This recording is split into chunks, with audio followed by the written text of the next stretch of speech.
Tikka is a type of kebab, and what makes it tikka? Tikka is it's cooked in a tandoor, which is a traditional clay oven which goes up to thousands of degrees. I think the air fryer is a great substitute for a tandoor. It replicates the similar cooking style because it's fast, hot, dry heat, and it sort of gives you the same result that a tandoor does. I developed this recipe because I think with the air fryer you can make restaurant quality chicken tikka at home. To start, we're going to make the marinade for the chicken tikka. I'm going to add a little bit of ginger, and this is finely grated on a microplane, and then garlic, quite a bit of garlic, followed by yogurt. The yogurt is an essential part of this marinade. It acts as a tenderizer. It's thick enough so it clings to the chicken, and it will hold on to all of the spices and coat the chicken well as it cooks. Some lemon juice. The lemon juice also in some ways acts as a tenderizer because it's an acidic ingredient. Then a little bit of neutral oil. And I like adding oil to the marinade because it helps everything brown a little bit and it prevents the marinade from drying out as it cooks in the air fryer.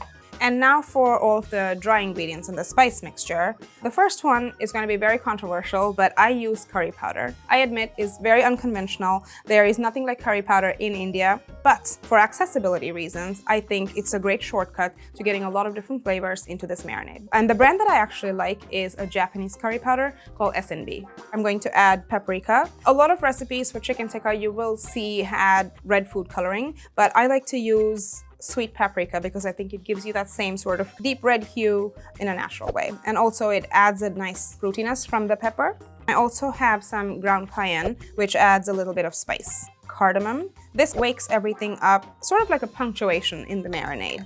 And then my final dry ingredient is going to be salt. And I'm going to just stir the marinade together to make sure all of the spices are dissolved and well combined. Like all grilled meats, I think the chicken tikka benefits from being marinated. I like to say a minimum of 15 minutes, but ideally it would be marinated overnight. And the longer rest gives the yogurt and the spices a chance to act on the meat. The yogurt tenderizes the meat, the spices absorb and flavor the meat. I'm using boneless, skinless chicken thighs. I think this is a superior cut when being grilled or in like a high heat application, such as the air fryer. Chicken thighs are naturally fatty and they can hold up to being cooked for a while without turning dry. I know it might be tempting to use a boneless, skinless chicken breast, but if you want the ideal amount of char on the outside while retaining juicy meat on the inside, I highly recommend chicken thighs. I am just stirring everything around, making sure the thighs are well coated in the marinade. My chicken is ready. I'm going to rest it for about 15 minutes and then we'll be ready for the air fryer.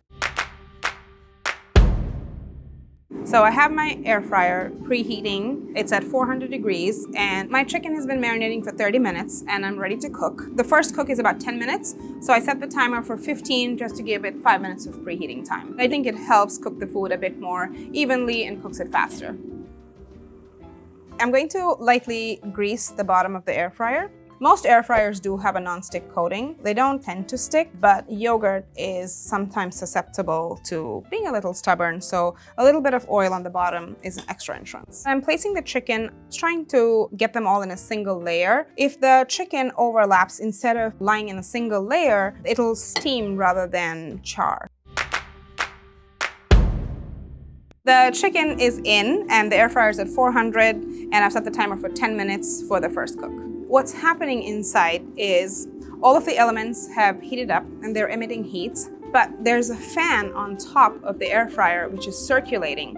And in doing so, it's pushing this hot air across the air fryer basket and it's ensuring that more hot air reaches this chicken more evenly, which translates into a deeper color and a faster cook.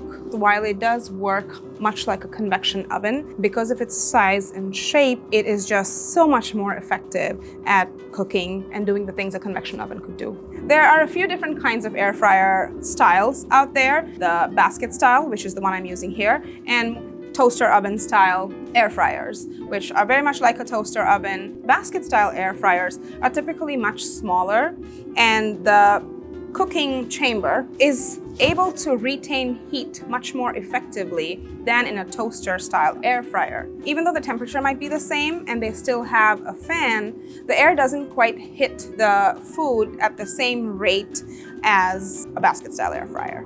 because of its size and shape, I find that the basket-style air fryer chars and cooks food much more effectively than a toaster oven. This cooking technique of employing the air fryer isn't just relevant to chicken tikka, it's also great for other smaller cuts of meat that are great on the grill. I'm thinking of sausages, for instance, or Korean style short ribs, any kind of kebabs. These are all great in the air fryer. These are about ready to flip.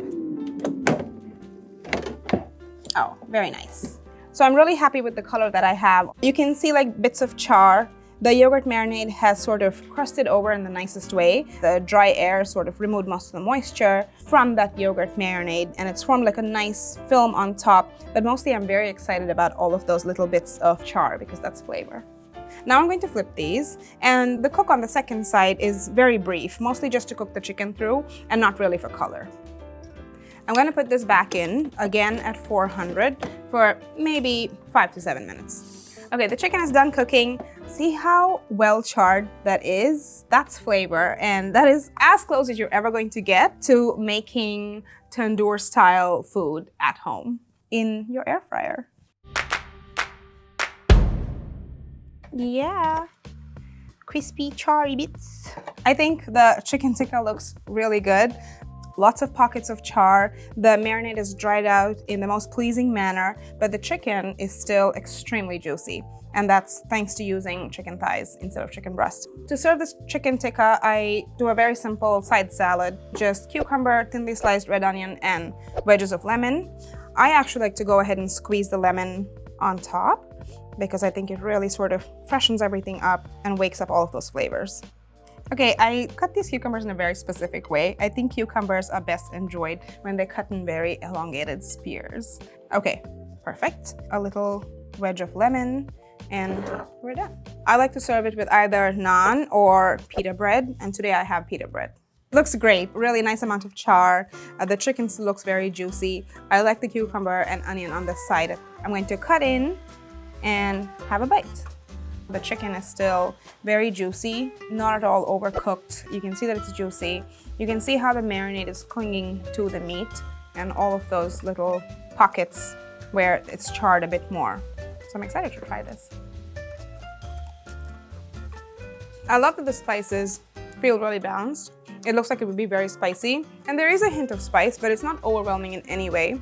And there's a nice bit of tartness from the combination of yogurt and lemon, and the chicken is still quite juicy. This is proof that an air fryer is for more than just reheating frozen snacks. The fact that you can make restaurant quality chicken tikka at home in the air fryer never ceases to amaze me.